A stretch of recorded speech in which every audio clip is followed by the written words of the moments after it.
এবং উপস্থিত আছেন আমাদের additional secretary finance doctor Akinchan Sarkar মহাশয় এবং joint secretary finance doctor Debmita Kilikdar এবং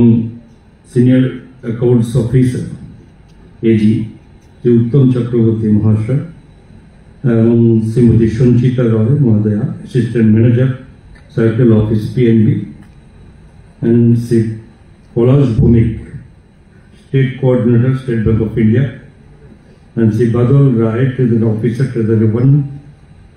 and Sri Shuman Dakit, Treasury Officer, Treasury 2, এবং অন্যান্য যারা অর্থ দপ্তরের আধিকারিকরা আছেন এবং বিভিন্ন ব্যাংক থেকে যারা ব্যাংক প্রতিনিধিরা আছেন এবং সর্বোপরি যাদের জন্য এই ওয়ার্কশপ আমাদের প্রিয় যারা পেনশনার্স আছেন তাদের সকলের প্রতি সাংবাদিক বন্ধুগণ আমার ব্যক্তিগত পক্ষ থেকে রাজ্য সরকারের অর্থ দপ্তরের পক্ষ থেকে আমাদের এই ওয়ার্কশপ আন্তরিক শুভেচ্ছা অভিনন্দন জানাচ্ছি। প্রথমত এটা শুধু পেনশনারদের ক্ষেত্রে নয়, যেহেতু আমাদের দেশ মাননীয় প্রধানমন্ত্রীর নেতৃত্বে ডিজিটাল ভারত এবং সেই সঙ্গে এ রাজ্য ডিজিটাল ত্রিপুরার যে উদ্যোগ আমরা নিয়েছি বা যে জায়গায় পৌঁছেছি, আরো কিছু বাকি আছে যেগুলো আমাদের অতি সত্ত্বর সেগুলো করতে হবে। আপনারা ইতিমধ্যে সকলে জানেন রাজ্যের মানুষ যে ডিজিটাল ত্রিপুরা আমাদের অনেক আগে থেকে শুরু হয়েছে, আমরা করতে পেরেছি। একদম অ্যাসেম্বলি থেকে শুরু করে ক্যাবিনেট থেকে শুরু করে সেক্রেটারিয়েট এবং সমস্ত ডিস্ট্রিক্ট অ্যাডমিনিস্ট্রেশন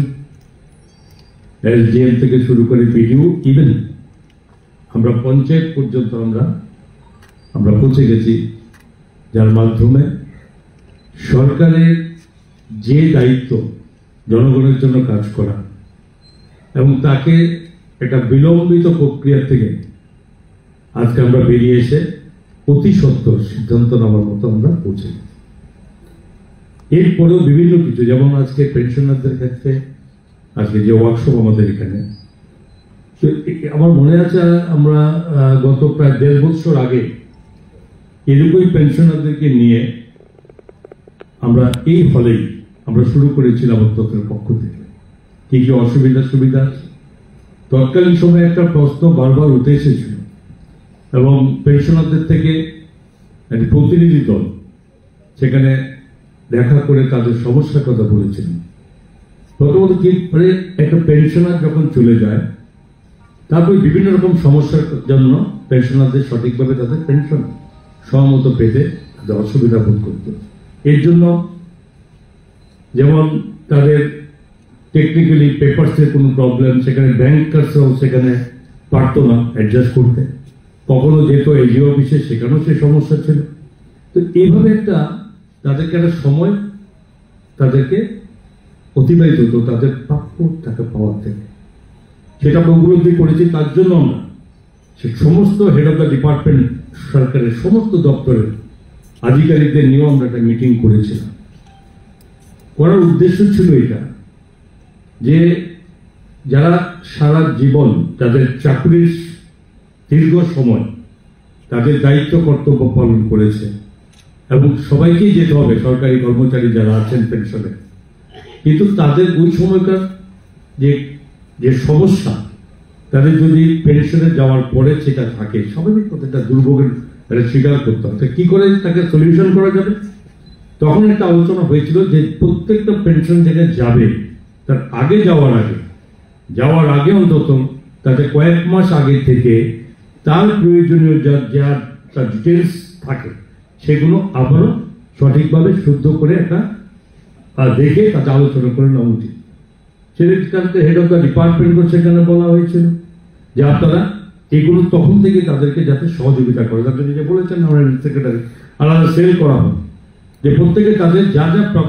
প্রয়োজনীয় পেপার তারা সেখানে দেখে যেতে পারে, যাতে নেক্সট তাদের কোথাও গিয়ে অসুবিধা না হয়। অনেকের নমিনির ব্যাপারে অনেক সমস্যা ছিল এবং এগুলো দেখতো না, পরবর্তী সময় সেগুলো ঠিক করার জন্য, আবার প্রসেস ঠিক করার জন্য লম্বা সময় নিত। তো এই সমস্যাগুলো যাতে না থাকে, সেদিনকে হেড অফ দ্য ডিপার্টমেন্ট সবাইকে বলা হয়েছিল যে আপনারাও যাবেন, সুতরাং আপনাদের পেপার যেরকম ঠিক করতে হবে তাদেরকেও সেটা সহযোগিতা করা উচিত। তো যাই হোক, তারপর আজকে দীর্ঘ 1.5 বছর পরে আরো ডেভেলপমেন্ট ডিজিটাল ত্রিপুরার সঙ্গে এখন আজকে যেখানে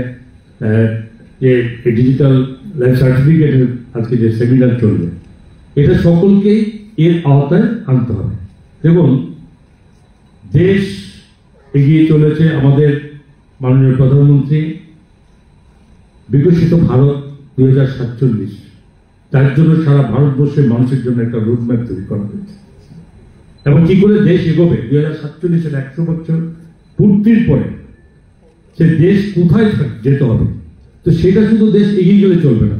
প্রতিটি মানুষের জীবন, তাদের প্রতিটা মানুষের তাদের সুযোগ সুবিধাগুলো সেই জায়গায় নিয়ে পৌঁছানোটাই হবে বিকশিত ভারত 2047। ঠিক তেমনি আমাদের রাজ্যে মাননীয় মুখ্যমন্ত্রীর নেতৃত্বে আমরাও এই বিকশিত ত্রিপুরা 2014-এর এক রোডম্যাপ আমরা তৈরি করেছি এবং সেটাও আমরা সেই মোতাবেক আমাদের রাজ্যের সমস্ত কর্মসূচি এবং ডেভেলপমেন্ট এবং ইজ অফ লিভিং থেকে শুরু করে ডুইং সমস্ত কিছু নিয়ে আমাদের ভাবনা আমরা চূড়ান্ত রূপরেখায় আমরা এগিয়ে চলেছি। তো তার মধ্যে অবশ্যই আপনাদেরও মানুষ, শুধু পেনশনার্স কেন, সমস্ত ধরনের সমস্ত যারা আছেন তাদের সকলকে তাদের সে সমস্ত সুযোগ এবং অতি দ্রুত যে সরকারি কাজের একটা সবসময় একটা আলোচনা ছিল যে এটা একটা লং টাইম প্রসিডিউরের মধ্যে যেতে হতো, তো সেই জায়গা থেকে বেরিয়ে এসে এখন খুব ফার্স্ট ওয়ার্ক আমাদের করতে হবে এবং তার জন্য এই ব্যবস্থাপনা এবং এটা স্বাভাবিকভাবে শুধু আজকে এই সেমিনারের মাধ্যমে শুরু হবে, কিন্তু এখানে বলেছেন সেক্রেটারি বলেছি যে এইটা হওয়ার পরে রাজ্যের প্রায় 80,019 জন এই মুহূর্তে যারা রিপোর্ট আমার কাছে আছে 80,019 পেনশনার্স ইন অল ক্যাটাগরি এখনো আমাদের রাজ্যে আজকে পেনশন। তো স্বাভাবিকভাবে আমাদের রাজ্যের মতো যেখানে ছোট্ট 41 লাখ লোকের যে সমাবেশের মধ্যে 80,000 এবং এই পেনশনের সংখ্যাটা একবারে ছোট নয়। স্বাভাবিকভাবে তাদের এই সুযোগ এবং তাদেরকে একটা সঠিক সুযোগ সুবিধা এই আনার যে তাগিদ সরকারের সব রকম ভাবে এটার মধ্যে জোর দিয়েছেন এবং অর্থ দপ্তরে বলেছেন যে শুধু এটা নয়, আগামী দিনে অর্থ দপ্তরের উদ্যোগে আরো যাতে খুব সঠিকভাবে একই টেবিলে বসে সারা রাজ্যের সবকিছু দেখা যায় সেই ব্যবস্থা অর্থ দপ্তর নিতে যাচ্ছে। তো স্বাভাবিকভাবে পেনশনারদের যদি সুযোগ অসুবিধা, এরপরেও আজকে এই পোর্টাল যেখানে মোবাইল অ্যাপের মাধ্যমে যেখানে মানে আজকে ট্রেনিং দেওয়া হবে, এটা হওয়ার পরও শুধু এই অল্প সংখ্যক যে পেনশনারদের মধ্যে করলে হবে না, এটা সারা রাজ্যের মধ্যে প্রতিটি ডিস্ট্রিক্টে করতে হবে এবং ডিস্ট্রিক্টে করার পরেও সেই জায়গা তো 100% পেনশন আসবে না, অনেকে জানবেন আসবে, কিন্তু এটা আমাদের দায়িত্ব নিতে হবে, এর সঙ্গে যুক্ত করতে হবে অফিসিয়াল, যেখানে ট্রেজারি অফিসার থেকে শুরু করে আমাদের টোটাল অর্থ দপ্তরে বাকি সেখানে সব জায়গায় যখন যে জানতে চাইবে তাকে সেভাবে তাকে বোঝাতে হবে। আমি অবশ্যই এই সেমিনারে এখানে উপস্থিত আছেন আমাদের এজি থেকে শুরু করে ব্যাংকার্স যারা বিভিন্ন ব্যাংক থেকে আসছেন এবং সকলে এটার সঙ্গে যুক্ত হতে হবে, সকলে সহযোগিতা হাত বাড়াতে হবে। এটা সরকার ভেবেছে যে আমরা এইভাবে সকলের সুযোগ দেব, বাট তখনই সেটা সম্ভব হবে যদি সমস্ত এই যাতে রিলেটেড অফিসার্স, ব্যাংকার্স হোক, এজি হোক, আমাদের অর্থ দপ্তর হোক, পেনশনার যেখানে ট্রেজারি হোক, সকলকে কিন্তু এটার সঙ্গে যদি এক হাতে এক যুগে একটা টেবিলের মাধ্যমে যদি সকলে না এটাকে সাপোর্ট করে তাহলে কিন্তু এই সাকসেসফুল হবে না। তো এই জায়গাতে আমাদের প্রত্যেককে এটা একটা দায়িত্ব নিতে হবে, এটা প্রত্যেকের ডিউটি। আমি ভারতীয়, আমি রাজ্যের মানুষ, আর দেশ চাইছে, সরকার চাইছে যে দেশকে সমস্ত রকম মানুষের সুযোগ দেওয়াটাই দেশের ডেভেলপমেন্ট। রাস্তা বানিয়ে দিলাম, বিল্ডিং বানালাম, কিন্তু সেটা দিয়ে তো সব ডেভেলপমেন্ট, সেটাও part of the development, but এটা মোস্ট ডেভেলপমেন্ট এটা হচ্ছে মানুষ, হিউম্যান বিং। তার যদি সঠিক সুযোগ যদি সব রকম ভাবে না দেওয়া যায় তাহলে বিকশিত ভারত, বিকশিত ত্রিপুরার অর্থেই সেখানে অর্থ থাকবে না। তো মানুষের যখন সর্বদিক দিয়ে যতটুকু সম্ভব এই ডিজিটাল এই ভারতে, সুতরাং সেখানে সব রকম সুযোগ সুবিধা মানুষকে ঘরে বসেই পাওয়ার মতো। এখন আজকাল বাকিটা অনেক দিকে এগিয়ে চলেছে। আগে সমস্ত অন্য সাইড থেকে দেখা যায় যে আজকে অনেক কিছু আমরা ঘরে বসে করতে পারি, যাতে যেদিন সবকিছু ঘরে বসে করা যাবে সেদিনই হবে আসল এই বিকশিত ভারত। সুতরাং ওই দিকে লক্ষ্য রেখে আমি আবারও আমার অর্থ দপ্তরের সমস্ত আধিকারিক, আমাদের সেক্রেটারি সাহেব থেকে শুরু করে টোটাল আধিকারিকদের কাছে আমার এটা আবেদন থাকবে যে আজকের এই শুরু যাতে এটা প্রতিটি ৮০,০১৯ জন পেনশনার আজকে পর্যন্ত তাদের প্রত্যেকের সঙ্গে যুক্ত করা যায়, তবে বুঝবো যে আমরা আমাদের উদ্যোগ যে এটা আমাদের সাকসেসফুল হয়েছে। এবং তার জন্য যাতে একটি পেনশনারকে কোথাও অফিসে কোথাও দরজায় যেতে না হয়, ব্যাংকার্সের কাছে গিয়ে না বলতে হয়, বা এজি অফিসে গিয়ে তাদেরকে না বলতে হয়। তো এই জিনিসগুলো যখন আমরা করতে পারবো তখনই আমরা বলতে পারবো যে আমরা সঠিক কাজ করতে পেরেছি। তো আবার এর জন্য আমি অবশ্যই বলবো, তারপরেও একটা পদ্ধতি প্রসেস আমরা চালু করার পরও কিছু কিছু ত্রুটি সমস্যা থাকতে পারে, বোঝার তো ব্যাপার আছে। কিন্তু সেই ত্রুটি সমস্যা যদি জানতে চায় তারও একটা ব্যবস্থা আমাদের ডিপার্টমেন্টে করা উচিত। যদি সেখানে জানা যায় তাদেরকেও সেইভাবে তার রিপ্লাই এবং তাদেরকে সঠিক রাস্তা দেখানোর জন্য দায়িত্ব আমাদের দপ্তর করে নিতে হবে। সুতরাং আমার অনুরোধ থাকবে আজকের এই মাধ্যমে যে যারা দীর্ঘদিন জনগণের কাজে, রাজ্যের উন্নয়নে যারা আপনারা সময় দিয়েছেন, দীর্ঘ সময় আপনারা দিয়েছেন মানুষের স্বার্থে, মানুষের জন্য, রাজ্যের জন্য, এবং তাদের যাতে কোথাও অসুবিধা না হয় এবং সেই অসুবিধার দায়িত্ব সরকারের, এবং সেই দায়িত্ব সরকার পালন করতে বদ্ধপরিকর, এবং সেই সঙ্গে আমরা সকল রিলেটেড ডিপার্টমেন্টের আমরা সহযোগিতা চাই, যাতে আমরা এই জায়গায় বলতে পারি যে এই রাজ্যের সমস্ত পেনশনার বা অন্যান্য সেক্টর, শুধু নট অনলি পেনশনার্স, যে পেনশনারটা আমরা সর্বরকম ভাবে আমরা সুবিধা নিতে পেরেছি। আমরা এই অধিকার পেয়েছি যে আমাকে যেতে হবে না। আমার বৃদ্ধ বয়সে বলেছেন সেক্রেটারি, বয়স্ক মানুষ বিছানাতে উঠতে পারে না, তাদেরকেও যদি ফিজিক্যালি অ্যাটেন্ডেন্স দিতে হয় ব্যাংকের মধ্যে, that is not possible to that person.